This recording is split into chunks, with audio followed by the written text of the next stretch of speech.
पर आप सभी का हार्दिक स्वागत है। आज के इस समारोह के मुख्य अतिथि श्री एंथनी डेसा, मुख्य सचिव मध्य प्रदेश शासन, समारोह स्थल पर पधार चुके हैं। उनका हार्दिक अभिनंदन है। अब से कुछ क्षण पहले माननीय मुख्य अतिथि महोदय ने मध्य प्रदेश के मंडप का अवलोकन भी किया है।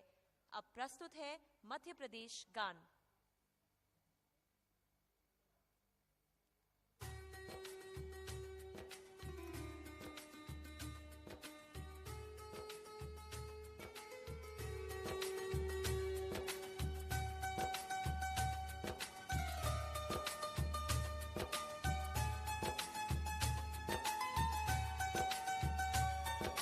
सुख का दाता सबका साथी, शुभ का ये संदेश है। माँ की गोद पिता का आश्रय,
मेले के आयोजन का मुख्य विषय समावेशी विकास, इंक्लूसिव ग्रोथ है।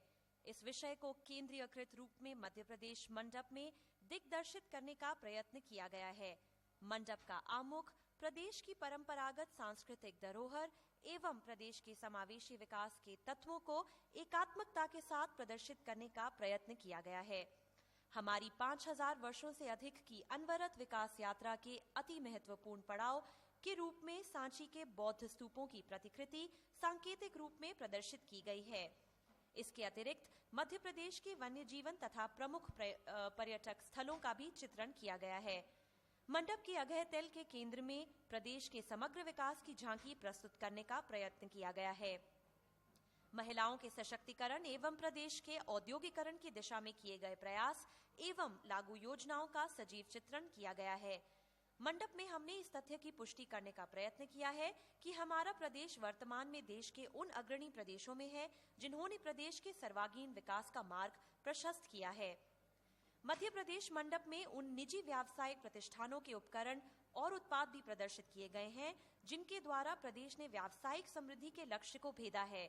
इन सब के साथ मंडप में आप पाएंगे प्रदेश के हाथ करघा वस्त्रों एवं शिल्प आदि के सृजनात्मक माध्यमों में कल्पनाशीलता के जरिए आत्मनिर्भरता तक पहुंचने वाले शिल्पियों की कलाकृतियों, शिल्प तथा वस्त्रों का प्रदर्शन एवं विक्रय। मंडप के आकल्पन एवं साज सज्जा के दौरान हमारा यह प्रयत्न रहा है कि प्रदेश के मंडप के दिग्दर्शन के माध्यम से आप हमारे प्रदेश की न केवल परंपरागत सांस्कृतिक विरासत की अनुभूति लें, वरन विकास की दौड़ में अग्रणी प्रदेश के रूप में भी इस परिचय प्राप्त करें। इसी के साथ अब मैं मध्य प्रदेश लघु उद्योग निगम के प्रबंध संचालक श्री अनुपम राजन से अनुरोध करूंगी कि वे कृपया स्वागत उद्बोधन देने का कष्ट करें।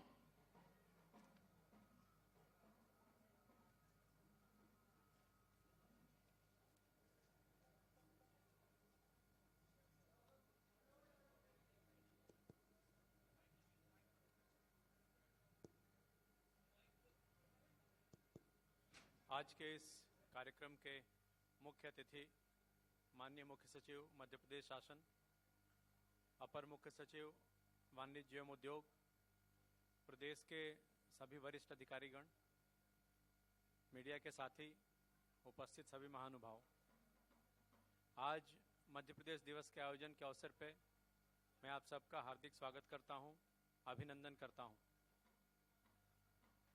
IITF के अंतर्गत आज ये 33वां उत्सव है, जिसके तहत हम सभी एकत्रित हुए हैं। मध्य प्रदेश के पवेलियन में जो इस वर्ष की थीम रही है, समेकित विकास, इंक्लूसिव ग्रोथ, उसको दर्शाने का प्रयास किया गया है। कम्युनिकेशंस के जितने मीडियम हो सकते हैं, उन सबके माध्यम से हम लोगों ने ये प्रयास किया है कि प्रदेश में समेकित विकास की जो अवधारणा फलीभूत हो रही है, उसका चित्रण, उससे आपको परिचित कराने का काम किया गया है। इस क्षेत्र में प्रदेश ने नए कीर्तिमान स्थापित किए हैं। विकास के हर क्षेत्र में जनता की भागीदारी सुनिश्चित की गई है और ये इंश्योर किया गया है कि विकास का जो परिणाम है, जो उसका फल है, वो छोर के अंतिम व्यक्ति तक पहुँचे। मैं आप सभी से अनुरोध करूँगा कि मध्य प्रदेश मंडप का अवलोकन करें। मध्य प्रदेश में जो कुछ भी हो रहा है, जो मध्य प्रदेश की पुरानी परंपराएं हैं, जो शिल्प है, जो इतिहास है और उसके साथ साथ जो आधुनिक विकास है, उसका भी अवलोकन आप करें। आज यहाँ पे सांस्कृतिक प्रस्तुति दी जाएगी। माननीय मुख्य सचिव द्वारा जिन लोगों ने पार्टिसिपेट किया है मंडप में, उनको पुरस्कृत भी किया जाएगा। मैं इस अवसर पर ज़्यादा समय न लेते हुए एक बार पुनः आप सबका हार्दिक अभिनंदन करता हूं और आपका आभार भी व्यक्त करता हूं कि आपने अपने बहुमूल्य समय में से समय निकाला है। आप सभी का बहुत बहुत स्वागत है। धन्यवाद। धन्यवाद श्री राजन। मध्य प्रदेश मंडप में इस वर्ष भाग लेने वाले प्रतिभागियों को शासकीय एवं निजी वर्ग में दिए जाने वाले पुरस्कारों के लिए निर्धारित मापदंडों के आधार पर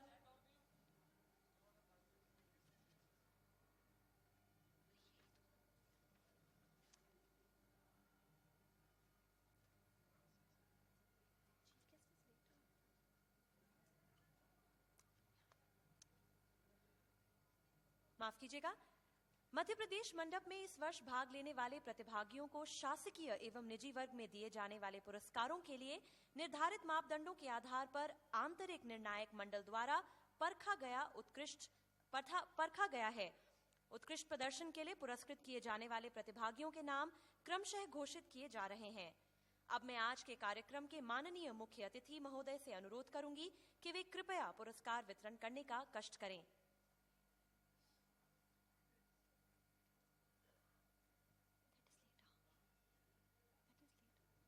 शासकीय वर्ग में प्रथम पुरस्कार हेतु महिला एवं बाल विकास विभाग का चयन किया गया है।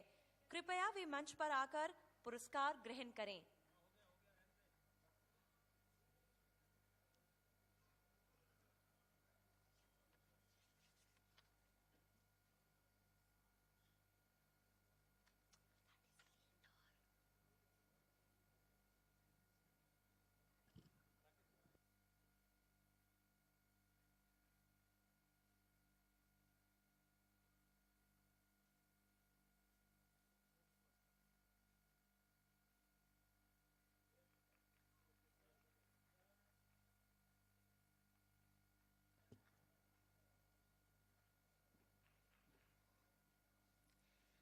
अब बारी है शासकीय वर्ग में द्वितीय पुरस्कार की।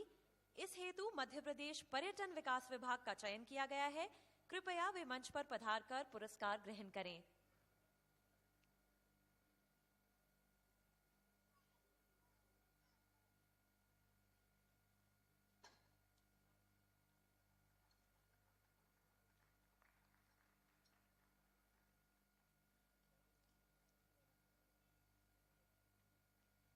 इस वर्ष निजी क्षेत्र के भागीदारों में messrs Tektronix EMS private limited Jabalpur को उनके उत्कृष्ट प्रदर्शन के लिए प्रथम पुरस्कार हेतु चयन किया गया है। वे कृपया मंच पर पधारकर पुरस्कार प्राप्त करें।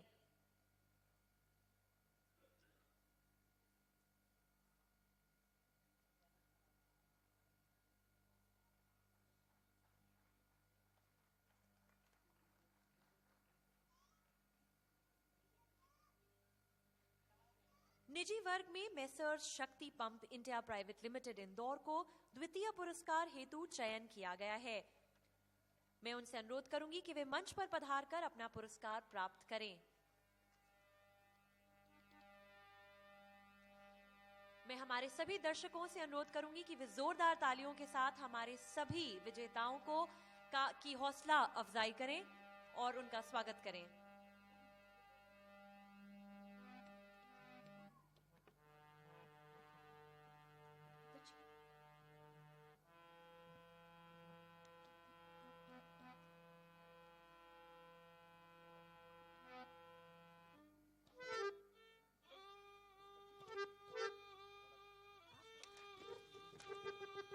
निर्णायक मंडल की ओर से इस बार ज्यूरी स्पेशल अवार्ड भी दिए जा रहे हैं। निर्णायक मंडल की ओर से कृषि विभाग को उत्कृष्ट प्रदर्शन हेतु चयनित किया गया है।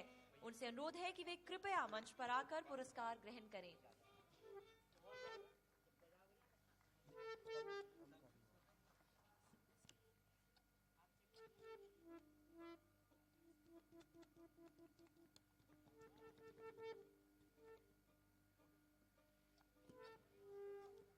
पुरस्कार प्राप्त करने वाले सभी प्रतिभागियों को ढेर सारी बधाई एवं शुभकामनाएं। अब मैं हमारे आज के समारोह के मुख्य अतिथि माननीय श्री एंथनी डेसा से मुख्य सचिव मध्य प्रदेश शासन से अनुरोध करूंगी कि वे अपना उद्बोधन देने का कष्ट करें।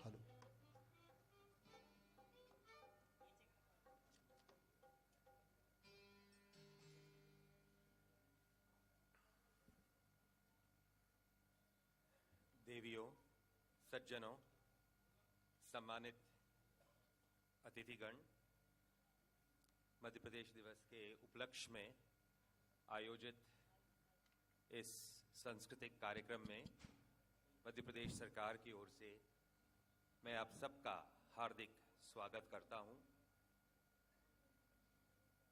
मध्य प्रदेश हिंदुस्तान का दिल है। यह केवल भौगोलिक दृष्टि से एक तथ्य नहीं है, बल्कि सांस्कृतिक रूप से, व्यवहारिक रूप से यह एक सत्य है। भारत की मिलीजुली संस्कृति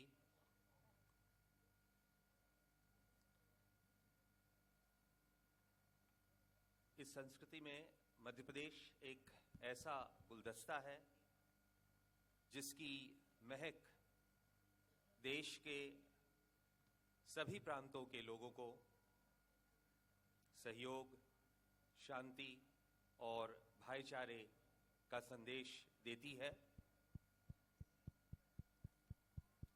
और ये भावनाएं मध्य प्रदेश के लोगों की सोच का एक अटूट अंग बन गया। मध्य प्रदेश सरकार की इच्छा है, सरकार का उद्देश्य है कि शांति और सहयोग के आदर्शों से प्रेरित इस मानव संसाधन के आधार पर सांस्कृतिक और भौगोलिक क्षेत्रों के अलावा अन्य क्षेत्रों में भी, कृषि के क्षेत्र में, उद्योग के क्षेत्र में, वाणिज्यिक क्षेत्र में, व्यापार के क्षेत्र में, व्यवसाय के क्षेत्र में भी मध्य प्रदेश हिंदुस्तान का दिल बने। और ये लक्ष्य मात्र एक कल्पना नहीं है, लेकिन एक मुहिम है जो कि प्रारंभ हो चुका है। मित्रों, मध्य प्रदेश बदल रहा है, बड़ी तेजी से बदल रहा है। कृषि की बात हुई, कृषि विभाग को पुरस्कार भी मिला आज। तिलहन और दलहन में मध्य प्रदेश अव्वल है, ये सब लोग जानते हैं। लेकिन शायद बहुत कम लोग जानते हैं कि गत वर्ष मध्य प्रदेश में गेहूं का उत्पादन 163 लाख मीट्रिक टन था, जो कि हरियाणा से भी अधिक था।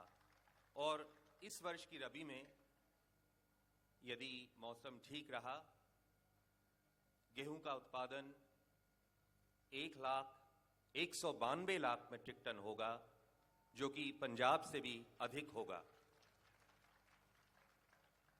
यदि हम चावल की बात करें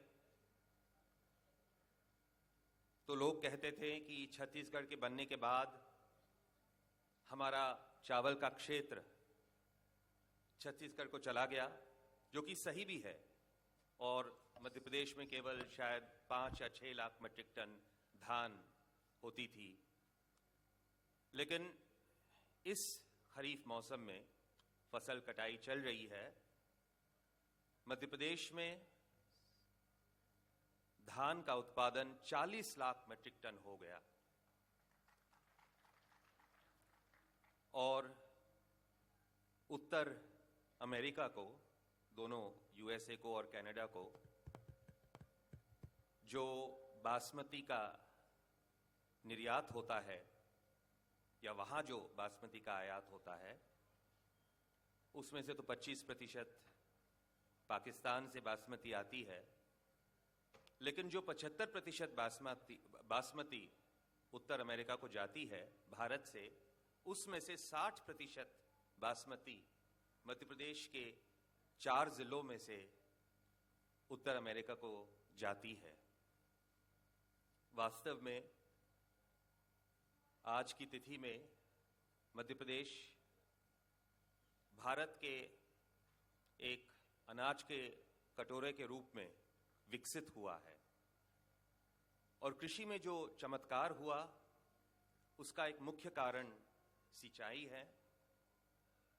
आज मध्य प्रदेश में 25 लाख हेक्टेयर कृषि भूमि सिंचित है। नर्मदा पर जो बांध बने हैं उससे पानी शिप्रा को लिया जा रहा है, और उससे मध्य प्रदेश के 5 अन्य नदियों में पानी पहुंचाया जाएगा। पानी मध्य प्रदेश में पर्याप्त होगा, पर्याप्त है आज की तारीख में।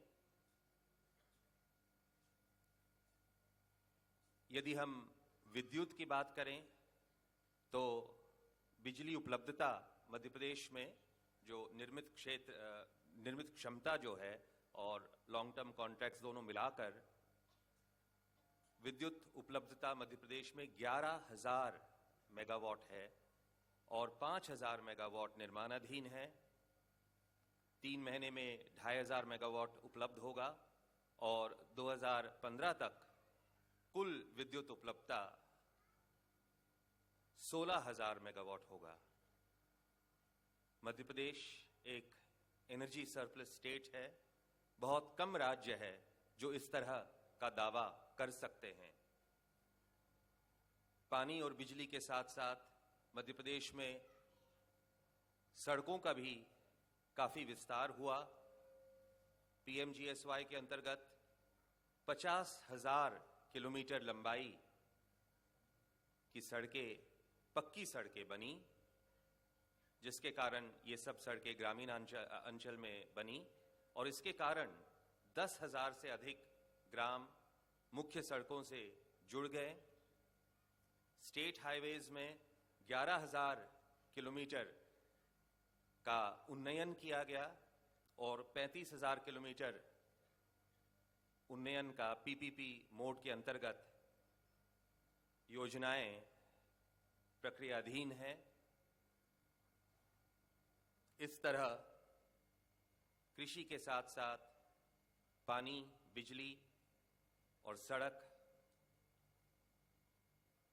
का काफी विकास और विस्तार हुआ, और इस ठोस अधोसंरचना के साथ साथ ये जो हार्ड इंफ्रास्ट्रक्चर के साथ साथ सॉफ्ट इंफ्रास्ट्रक्चर पर भी जोर दिया गया।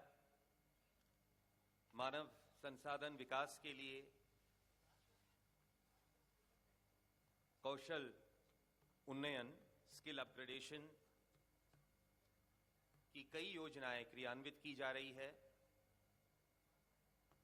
आईटी का उपयोग हो रहा है सभी विभागों में, सभी निगमों में। मध्य प्रदेश के कई ऐसे विभाग हैं और निगम हैं जो कि राष्ट्रीय स्तर पर पुरस्कृत किए गए सूचना प्रौद्योगिकी के उपयोग के आधार पर। 10 विभागों ने नीतियां तैयार की निवेश संवर्धन के लिए। इन सब नीतियों को जब गत वर्ष अक्टूबर में इंदौर में ग्लोबल इन्वेस्टर समिट का आयोजन किया गया, इन नीतियों को प्रस्तुत किए गए और इन नीतियों के अंतर्गत निवेश भी हुआ है। और इसलिए इस अधोसंरचना के आधार पर इन नीतियों के अंतर्गत मैं आप सब लोगों को आमंत्रित करता हूं, मध्य प्रदेश आएं। वैसे भी मध्य प्रदेश एक पर्यटन स्वर्ग है। पर्यटक के रूप में आएं, निवेशक के रूप में आएं और आपकी और हमारी भलाई के लिए और देश और प्रदेश की उन्नति के लिए मध्य प्रदेश के भविष्य में निवेश करें। अंत में मैं केवल ये कहना चाहूँगा कि आप में से जिन्होंने हमारे मध्य प्रदेश मंडप नहीं देखा, कृपया अवश्य जाइए, देखिए। बहुत सुंदर और आकर्षक मंडप है। उसे सांची स्तूप का आधुनिक रूप दिया गया और न केवल बाहर से बल्कि अंदर भी जो प्रदर्शनी लगी है, मुझे यकीन है कि आपको बहुत पसंद आएगा। मध्य प्रदेश मंडप और उसमें लगी प्रदर्शनी के सृजन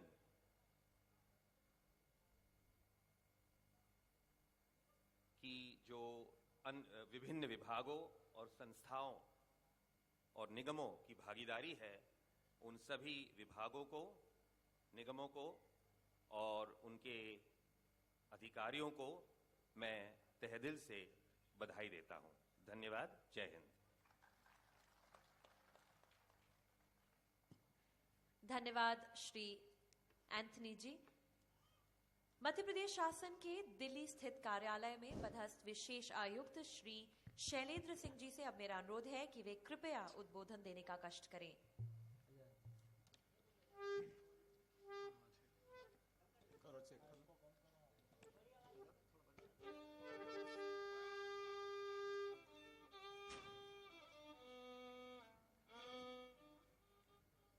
मध्य प्रदेश दिवस के अवसर पर पधारे हुए मध्य प्रदेश के आदरणीय मुख्य सचिव, अपर मुख्य सचिव श्री दास, अन्य अधिकारीगण, आप सभी का मैं तहे दिल से आभार प्रदर्शन करता हूं। साथ ही पधारे हुए वरिष्ठ मीडिया के पत्रकार बंधु, आप लोगों का भी मैं आभार प्रदर्शन करता हूं। आप सभी को ज्ञात है कि प्रगति मैदान में आयोजित होने वाले वार्षिक महाकुंभ में प्रदेश के मंडप की साज सज्जा एवं संचालन का गुरुतर कार्य हमें सौंपा जाता है। हमारे यह प्रयत्न रहा है कि प्रदेश के विभिन्न गतिविधियों को उनके सही परिप्रेक्ष्य में प्रस्तुत किया जाए। इस कार्य में हमारे प्रदेश के सभी संबंधित विभाग अपना महत्वपूर्ण योगदान देते हैं और ये कहना सर्वथा उपयुक्त होगा कि इनकी सहायता एवं मार्गदर्शन के बिना इसका आयोजन संभव नहीं हो पाता। आज के इस कार्यक्रम को सफल बनाने के लिए माननीय मुख्य सचिव महोदय ने अपने व्यस्त समय से एक समय निकाला, उसके लिए मैं उनका आभारी हूँ। मैं इन सभी अधिकारीगण जिन्होंने इस मंडप को साज सज्जा में इसको आकर्षक बनाने में हमें सहयोग दिया, मैं उनका आभारी हूँ। यहाँ उपस्थित सभी मीडिया के प्रतिनिधिगण, पत्रकार बंधु और ITPO के सभी अधिकारीगण, हमारे लघु उद्योग निगम के अधिकारीगण जिन्होंने अथक प्रयास से यह मंडप की साज सज्जा की और इतना अच्छा प्रदर्शन किया है, मैं आप सभी का आभारी हूँ। धन्यवाद।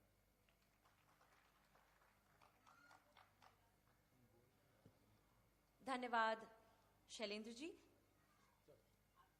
तो दर्शकों, इसी के साथ हम अब आ पहुंचे हैं हमारे आज के समारोह के दूसरे चरण में, जिसका आप सभी को बेसब्री से इंतजार था। जी हां, आज का सांस्कृतिक कार्यक्रम। प्रदेश की लोक कला एवं संस्कृति के संवाहक कार्यक्रमों की श्रृंखला में आपके लिए आज प्रस्तुत है उज्जैन जिले से पधारे हुए श्री प्रहलाद सिंह टिपानिया का कबीर गायन तथा प्रदेश के निमाड़ आंचल का पारंपरिक लोकनाट्य काठी नृत्य। आप सभी महानुभावों से अनुरोध है कि अपने स्थान पर बैठकर इस अनूठी सांस्कृतिक संध्या की सुखद अनुभूति लें।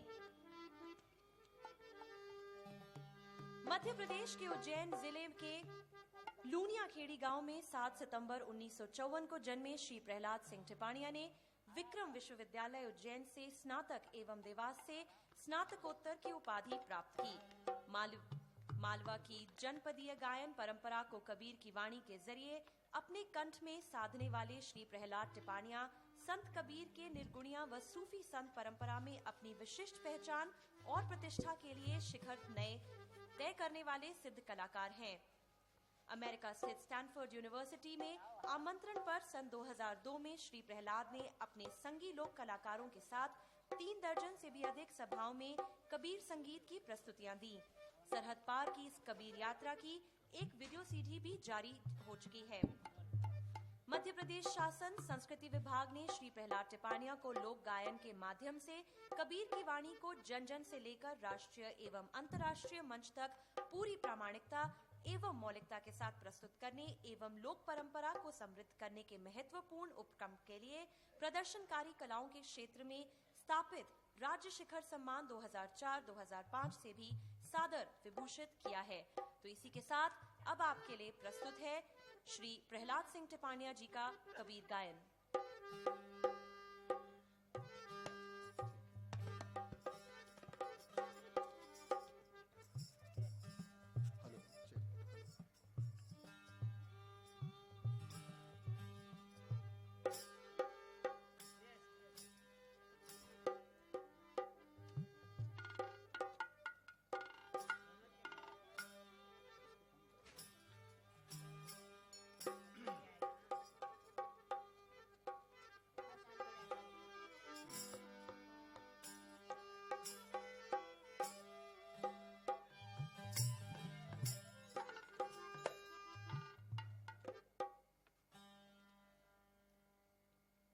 मध्य प्रदेश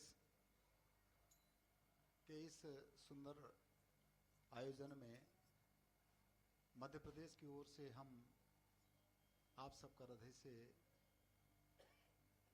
वंदन करते हैं, अभिनंदन करते हैं। और इस अंतर्राष्ट्रीय व्यापार मेले में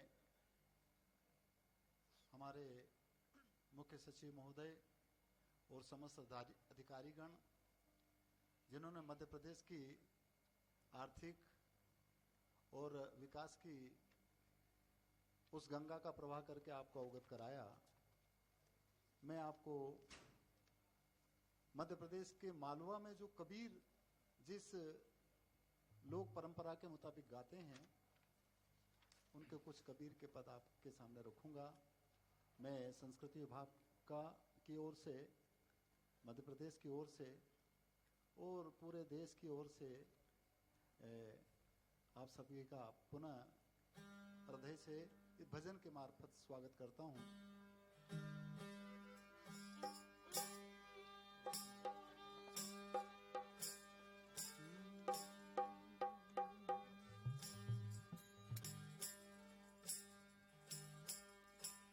यहाँ साधु सब ही बैठिया और अपनी अपनी ठोर एज शब्द विवेकी पारखी वो मेरे सिर माथे का क्योंकि यहाँ पर साधक सुधीजन, गुणीजन, मुनिजन जो अपने जीवन को जीते हैं हर क्षेत्र में और उस कला में निपुण व्यक्ति तो बैठे हैं और ये सब उनके गुरु की मेहर और गुरु की दया का प्रतिफल है। इसलिए आज के कार्यक्रम की शुरुआत भी हम गुरु वंदना से करेंगे। क्यों? ए जी गुरु बिन ज्ञान नहीं उपजैन, गुरु बिन मिले न मोक्ष। ए जी गुरु बिन लखे कोई सत्य को, तो गुरु बिन मिटे न दोष। इसीलिए गुरु का स्थान सर्वोपरि है। ए जी सात दीप नौ खंड में रे, सात दीप नौ खंड में गुरु से बड़ा नहीं कोई। ए जी करता तो कछु कर न सके, पर गुरु करे सो। पर कब? जब गुरु की अटपटी बात को झटपट लख लें, परख लें, देख लें और उसको क्रियान्वित करके अपने जीवन में उसको आत्मसात कर लें। इसलिए कहा है, कबीर कहते हैं, ए जी गुरु की वाणी अटपटी रे, गुरु की वाणी अटपटी ने झटपट लखी न जाए। अरे जो जन झटपट लखी लहे, बाकी खटपट ही मिट जाए। इंसान किसी भी तरह से मानव मात्र के खटपट को मिटाए, चाहे उसका तरीका, उसका जज्बा किसी किस्म का भी हो। इसीलिए सब पूरे मानव मात्र के खटपट को मिटाने के लिए हर प्रांत, हर इकाई अपना काम करती है। और मध्य प्रदेश की इकाई क्या कर रही है, इसके बारे में सचिव महोदय ने बता दिया। अब हम चाहते हैं कि सांस्कृतिक दृष्टिकोण से हर इंसान के अंतर के खटपट उस रूहानी तालीम के द्वारा जुड़े, मिटे और जो दूरियां दूर हो। वो कबीर का संदेश किस किस्म का है। इसलिए गुरु की शरण, शब्द की शरण, नाद की शरण, अनहद की शरण जो सबके पास में है उसके साथ हो, वही गुरु के प्रति हमारा सच्चा समर्पण होगा। कबीर एक पद में इस तरह से कहते हैं कि गुरु शरण में रहना, और वो गुरु सबके पास में है उसका संकेत करते हैं। कैसे?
विश्वास बंधाने वाले बहुत हैं, परंतु कबीर कहते हैं कि ऐसे ठगिया से भी तू बच के रहना, धोखेबाजों से भी बच के रहना। इसलिए कहा है, अरे घना गुरु विश्वास बनावे, उनकी मत सुन लेना।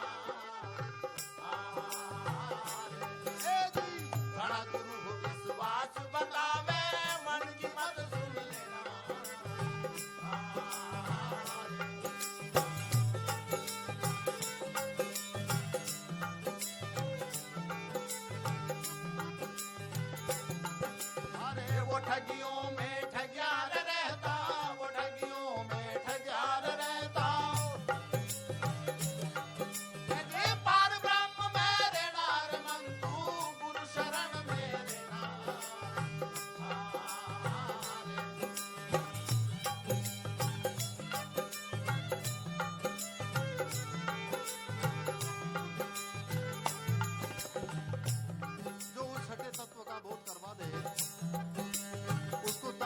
या अपने आप को निछावर करें, ऐसा भी था।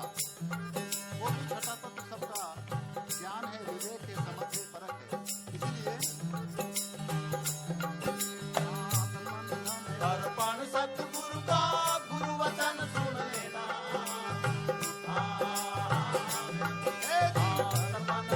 अर्पण सतगुरु का गुरु वचन सुन लेना।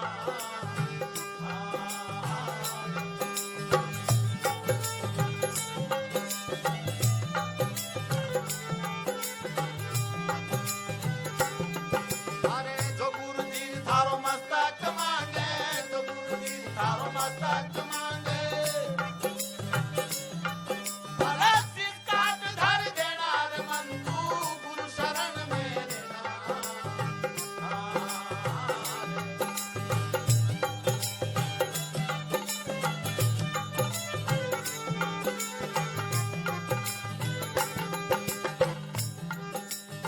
और जो ऐसा करता है वो मोती चूकता है। इसलिए कहा है, अरे मोती चुगना लेना समंद में ले दरियाओं की लेना। ए जी, मोती चुगना लेना समंद में ले दरियाओं की लेना।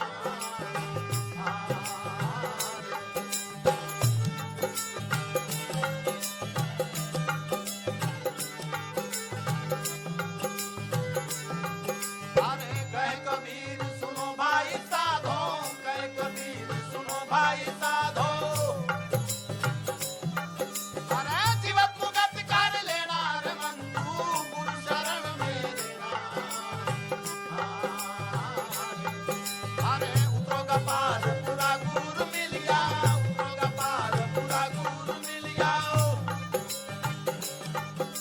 ए पीर जगत से देना रे मन तू गुरु शरण में लेना।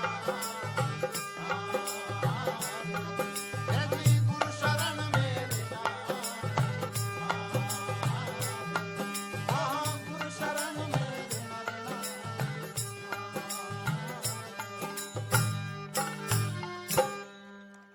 इस तरह से शब्द के, समझ के, विवेक के, परख के, पारक के शरण में रहना।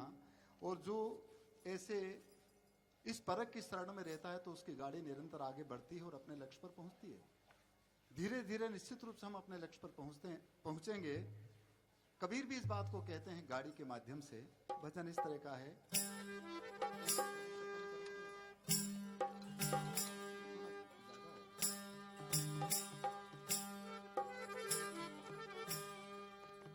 तंबूरा थोड़ा कम करो, थोड़ा शब्द स्पष्ट रूप से सुनाई देना चाहिए।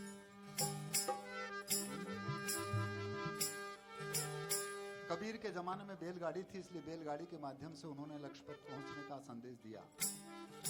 या इस तन रूपी गाड़ी को जतन के साथ चलाए, कहीं ऐसा ना हो कि विषय वासना रूपी दलदल में फंस करके गाड़ी चकनाचूर हो जाए। और यदि चकनाचूर हो गई तो चाहे किसी डॉक्टर या वेद या हकीम से इलाज करवा ले, कोई जड़ी बूटी काम आने वाली नहीं है, सब जानते हैं। और इस शरीर से इतना लगाव होता है, इतना सजाते हैं, संवारते, सब कुछ करते हैं, और उसमें से एक वस्तु निकलने के बाद में तुरंत कहते चलो चलो चलो जल्दी, मिट्टी को मिट्टी के सुपुर्द कर दिया जाता है, चाहे वो जला करके या गाड़ करके। पर दुर्भाग्य कहिएगा, इंसान जलाने और गाड़ने के पीछे भी लड़ाई झगड़ा पैदा कर देते हैं। जबकि माटी में माटी मिला और मिला पवन में पौन, और मैं तो ही पूछूं पंडिता दोनों में मुआ है कौन, कबीर कहते हैं। इसीलिए एक सार वस्तु जो मानव मात्र या जीव मात्र के अंदर है, वो यदि अलग हो जाएगी तो ये सभी वैभवता यहीं कहीं धरी रह जाएगी। इस बात को कबीर इस तरह से कहते हैं कि गाड़ी तू जतन के साथ चला, धीरे धीरे चला, ताकि अपने लक्ष्य पर पहुंच सके।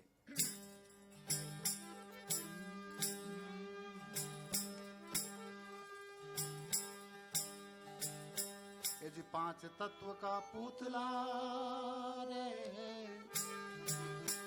पांच तत्व का पुतला ने मानुष धरियाना,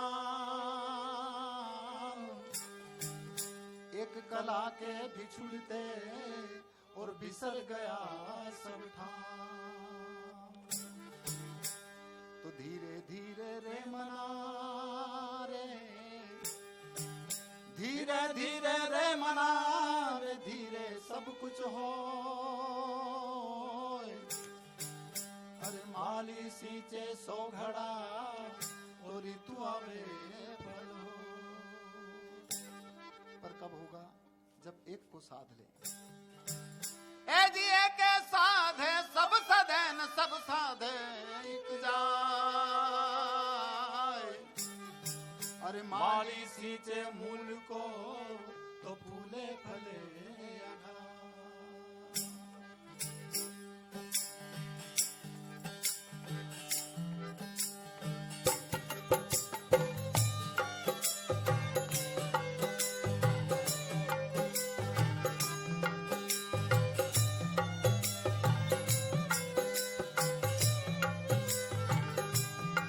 वो जरा हल्के गाड़ी हाँको मेरे राम का पाले।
आशा है सभी अपनी गाड़ी को जतन और हिफाजत के साथ चलाएंगे ताकि हम अपने मुकाम पर पहुंच सके।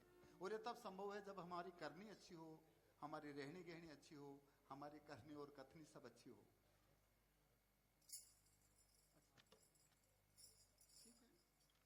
अत्यंत मधुर एवं मनमोहक कबीर गायन प्रस्तुति श्री प्रहलाद टिपाणिया एवं सहयोगियों की ओर से जोरदार तालियां श्री प्रहलाद टिपाणिया एवं सभी सहयोगियों के लिए।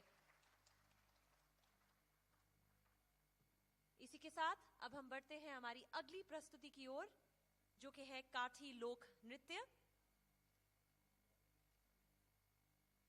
काठी नृत्य मध्य प्रदेश के निमाड़ अंचल का एक प्रसिद्ध लोक नाट्य है जिसे वलाही हरिजन समुदाय के लोग करते हैं। नृत्य के पूर्व नर्तक काष्ठ निर्मित तथा वस्त्रों से सुसज्जित अपनी इष्ट देवी काठी माता को पवित्र कर संस्कारानुसार पूजा करते हैं। संभवतः इसी कारण इस नृत्य को काठी नाम से जाना जाता है तथा काठियावाड़ को इस नृत्य का जन्म स्थल माना जाता है। काठी माता के आधारक भगत नाम से पुकारे जाते हैं। इस नृत्य के प्रमुख पात्र राजुलिया काठी माता को हाथ में लिए रहते हैं तथा खोरदार थाली बजाकर इस नृत्य के संगीत को लय देता है। नर्तकों की कमर में बंधे ढाक वाद्य नृत्य यंत्र की लय एवं संगीत को गतिमान बनाते हैं। इस नृत्य को संयोजक हरदा के श्री गंगा बिसन खंडेलवाल कर रहे हैं, जिसके नृत्य समूह में 12 से 14 कलाकार सम्मिलित होते हैं। तो प्रस्तुत है आप सभी के लिए अब काठी लोक नृत्य।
तो दर्शकों, ये था निमाड़ अंचल का पारंपरिक लोक नाट्य काठी नृत्य। एक बार जोरदार तालियों से आप सभी।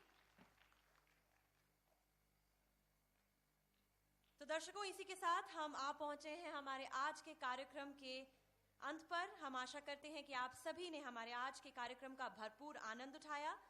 इसी के साथ मैं समृद्धि गोयल, मध्य प्रदेश लघु उद्योग निगम की ओर से आप सभी का धन्यवाद करती हूं। शुभ रात्रि।